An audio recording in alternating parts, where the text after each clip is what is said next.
In the future, genetic modification of embryos becomes quite popular. These babies are born with higher IQ, ideal physical characteristics, and controlled emotions. They are perfect specimens referred to as GC people and are named after the company Gren Kress Labs that invented the method. When space exploration becomes indispensable to find a solution to climate change, these GC people are sent into deep space as astronauts. Aboard the starship Teleos, a crew of GC astronauts led by Commander Lyndon wake up from their cryosleep when they make it to Saturn. Their objective is to find out what happened to Atramitos, a mining vessel that has been drifting off Saturn's moon Titan. When they find it, they discover Atramitos' hull is going to rupture, and since it's so much bigger than Teleos, they have to use all their kill thrusters simultaneously to align both ships. The docking is a success, but when Zimmer and Anderson try to celebrate with a fist bump, Dr. Orson scolds them for touching, which confuses the GC biosigns. Afterward, they communicate with GC Labs CEO Nordum to inform him that they've accessed Atramitos' system and their last transmission was 3 months ago, and now nobody is answering either, thus they assume the entire crew is dead. They don't see the point of a rescue mission, so Nordum explains they need to recover the cargo. It took 2 years to mine this carbon-fixing catalyst, which will repair Earth's atmosphere. Then Duncan gets access to Atramitos' logs, where the captain explains they're finally ready to go after a bunch of delays, they just need to wait for the crew quarantine to end. On a different log, the captain comments the situation is getting worse by the hour and that a violent mutiny is highly probable. This makes Orson complain that perfect GCs like them always have to clean after the messes left by regular humans. Suddenly, they hear a weird noise coming from Atramitos. It's death metal music from the 90s. The Teleos crew arms themselves and gets ready to board Atramitos after Zimmer overrides the access code because for some reason the inter-system configuration changed. When they make it inside, they find all kinds of weird graffiti on the walls, and the music's so loud they can barely hear each other. At that moment, the crew is attacked by an improvised security device. They manage to destroy it before it can hurt them, and then the crew splits to cover more ground. Zimmer discovers the black box has been forcibly removed, but at least he gets access to the system and manages to turn off the music. Anderson finds that all the greenhouse plants are overgrown, and among these plants there's Lulu, a Atramitos robot servant who informs them there's one survivor left on the ship. After destroying another security device, Duncan finds Travis, but he's unresponsive, almost in a catatonic state. Orson goes looking for the cargo, but unfortunately it's not there. Moments later, the crew meets to discuss the situation. The Atramitos tracking system is disabled, and the scanners didn't find any signs of the cargo or the crew. The only DNA present is still Travis and the plants. Travis is the ship's junior engineer and his file shows nothing special about him. He doesn't even have military training. Physically he's fine, but mentally Travis is a mess. It could be PTSD, depression, depersonalization disorder, or even all three. Lyndon tries to talk to Travis, but still gets no response, so he decides Duncan will be in charge of the guy because she has a PhD in psychology. Lulu can't help because her memory has been wiped clean just like Atramitos' system.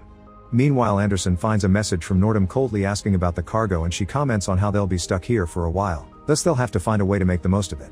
This shocks Zimmer because that almost sounded like flirting, which the GC should be above. Duncan goes to see Travis and tries to bond with him through kindness and discussing matters like friendships and the crew and the effect space travel can have on the mind. Later, Duncan brings her results to Lyndon and Orson. Not a single thing she said got Travis to respond, but his face did twitch when Duncan mentioned Lulu. Duncan points out that isn't uncommon for not GC people to develop feelings for robots, especially if they look human. Since Travis is an engineer, he could have added some modifications, and Zimmer conducts a medical examination to confirm that Travis modified Lulu to give her private parts. Lyndon decides they'll allow Lulu to visit Travis from time to see if she can be the carrot they can use to control him. Moments later, the system goes out in the whole ship, and they discover Travis has escaped and he's probably armed because there's a pulse rifle missing.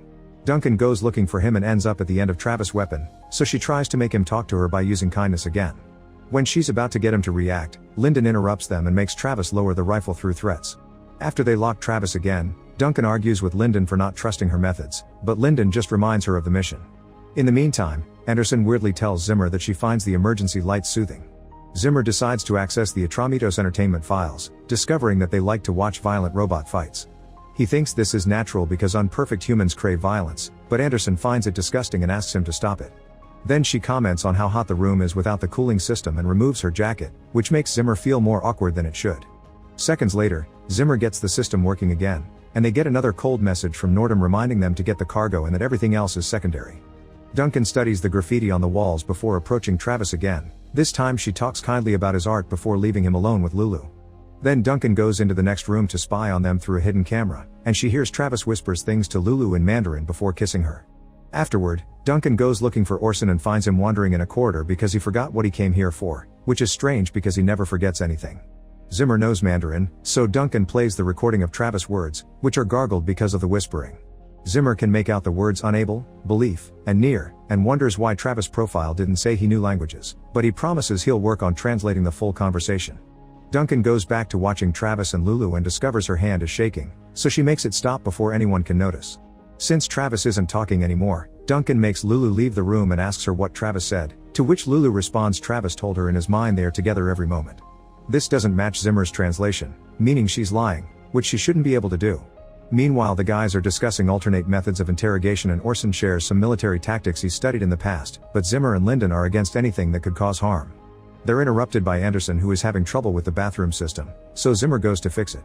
Anderson shocks Zimmer by thanking him with a hug and asks him to stay, convincing him to get frisky with her in the shower.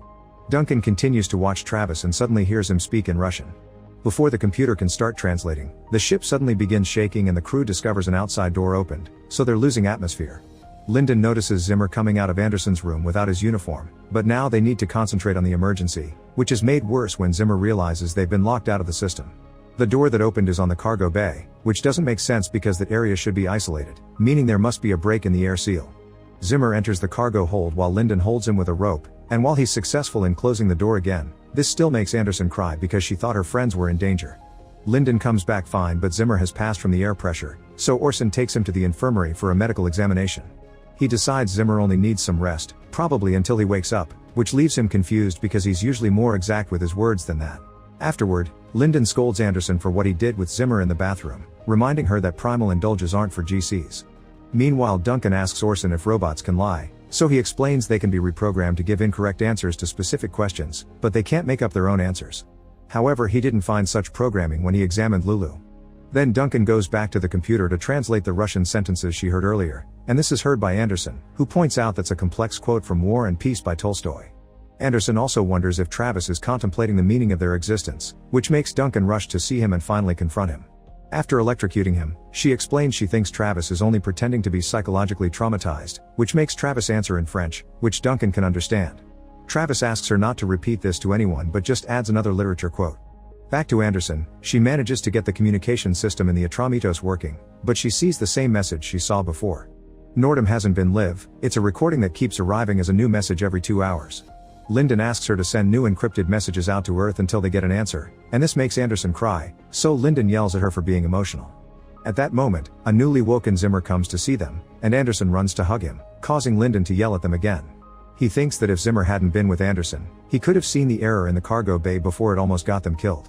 Lyndon orders Anderson to go see Orson to check why she's being emotional, then he shares with Zimmer what he's found in the logs. The first year of logging was thorough with its information, but the second year became more sparse until it nearly ceased about 3 months ago, as if the information has been purposely censored. Instead of commenting on that, Zimmer wonders when Lyndon became such a twat. Orson examines Anderson, but he doesn't find any signs that there's something wrong with her. Anderson wonders if Orson feels different too, but he doesn't want to admit it. Duncan researches Travis' latest quote, which turns out to be Molière. This makes her check the graffiti under ultraviolet light, allowing her to discover a hidden message that then makes her check the logs. When Lyndon comes to check on her progress, Duncan explains Atramitos was never in real danger, and it was purposely put close to Titan's atmosphere shortly before they arrived by Travis. A recording reveals there was a dispute about the cargo that led to war in factions, making Duncan believe the cargo isn't what Nordum told them. Next, Duncan shows Lyndon the hidden message she found in the graffiti. It's a chemical formula depicting a water-based liquid compound reacting with a foreign substance. The other drawing depicts water, and Duncan remembers that when Travis tried to escape, he wasn't aiming at her, he had been aiming at the panel of the main water filtration system. The cargo bay door was where the cargo got jettisoned from, making Duncan think that the cargo was this compound that reacts badly to water and can be harmful to humans. Lyndon thinks all this is circumstantial evidence and orders Duncan to get a confession.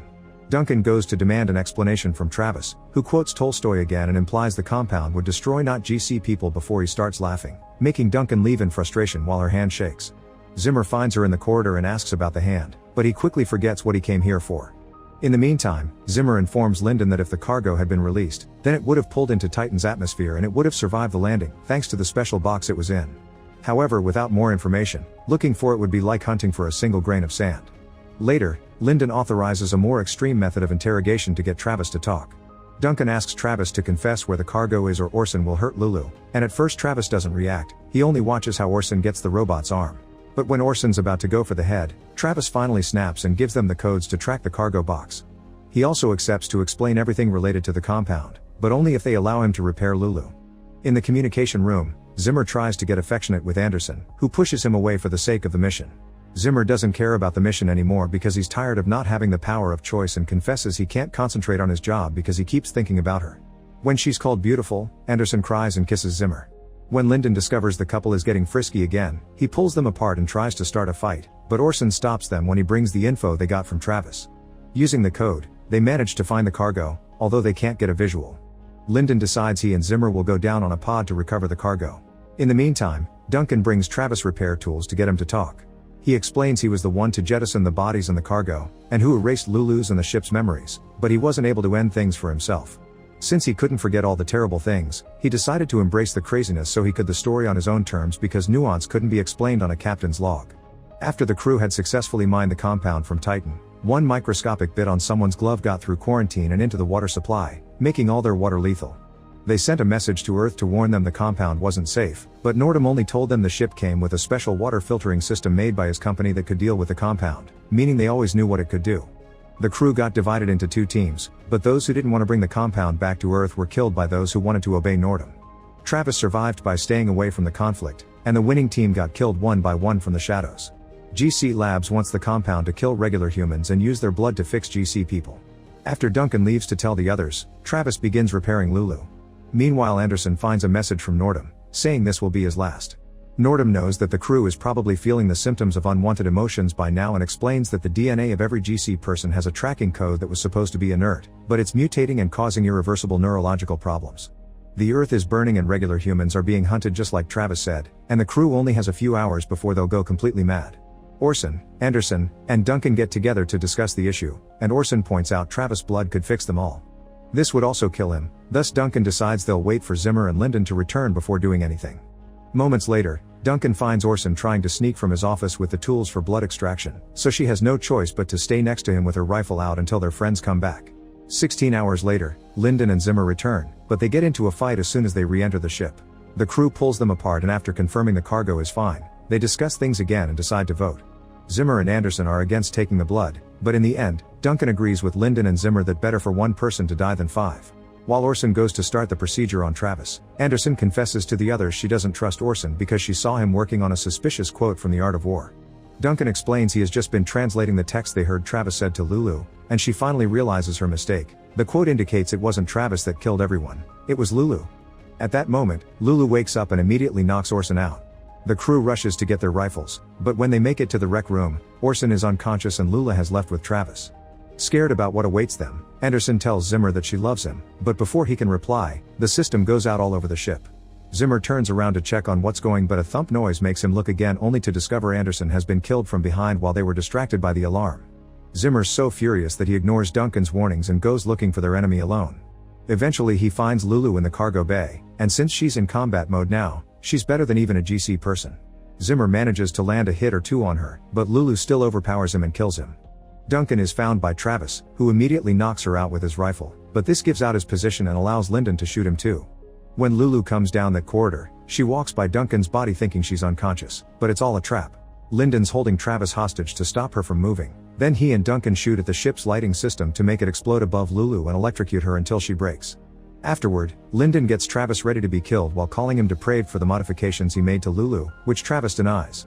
This makes Duncan change her mind about the vote and instead of attacking Travis, she kills Lyndon. Then she explains that the GC problem had a 97% success rate but she was part of the other 3%, which is why the mutation hasn't affected her as much as the others. She let Travis live because he said he didn't modify Lulu, so she wants to know why Lulu modified herself and why she was able to lie. Travis says Lulu added the modifications in order for them to be closer, but he doesn't understand why her programming changed. The only way to get answers is to fix Lulu, and to achieve that they need to take her to Earth. Duncan tells Travis to take her away in Teleos and tell everyone on Earth his story. Duncan will stay in Atramitos and wait for the end, thinking she deserves it because she killed someone when she was young just because she couldn't control her temper. Once Travis and Lulu are safely far enough in Teleos, Duncan overrides Atramitos protocol and makes the ship crash into the surface of Titan to finally get rid of the problem for good. Make sure to subscribe and turn on notifications so you can watch more videos like this. Thanks for watching.